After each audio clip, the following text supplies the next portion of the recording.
સુરત જિલ્લાના Palsana express way પરથી ₹15,18,000નો દારૂ ઝડપાયો. વલસાડથી વડોદરા જતો જથ્થો.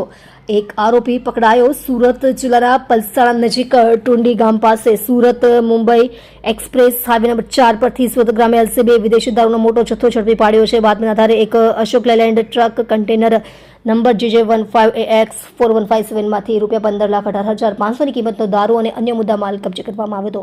સુરત રેન્જના પોલીસ મહાનિરીક્ષક પ્રેમવીર સિંહ અને સુરત ગ્રામ્ય પોલીસ અધિક્ષક રાજેશ ગઢિયાના માર્ગદર્શન હેઠળ જિલ્લામાં દારૂ અને જુગાર જેવી ગેરકાયદેસર પ્રવૃત્તિઓ સામે સતત અભિયાન ચલાવવામાં આવી રહ્યું છે. આ અભિયાનના ભાગરૂપે એલસીબીએ પેરોલ ફોલો સ્ક્વોડની ટીમો હાઈવે પર ખાસ વોચ રાખી રહી હતી. એલસીબીના પોલીસ ઇન્સ્પેક્ટર HV મસાણીની ટીમના પોલીસ કોન્સ્ટેબલ દીપકભાઈ અનિલભાઈને ખાનગી બાતમી મળી હતી કે વલસાડ તરફથી વડોદરા તરફ એક કન્ટેનરમાં વિદેશી દારૂનો મોટો જથ્થો લઈ જવામાં આવી રહ્યો છે. આ બાતમીના આધારે ટુંડી ગામ નજીક હાઈવે પર વાહનને રોકીને તપાસ કરતા કન્ટેનરમાંથી દારૂનો જથ્થો મળી આવ્યો તો પોલીસે કન્ટેનર ચાલક વિમલભાઈ ઇલેશભાઈ ઠોડિયા પટેલ ઉંમર વર્ષ 33 રહે અંબાજ ગામ તાલુકો પાડી જિલ્લો વલસાડ તેની ધરપકડ કરી કાયદેસરની કાર્યવાહી હાથ ધરી છે.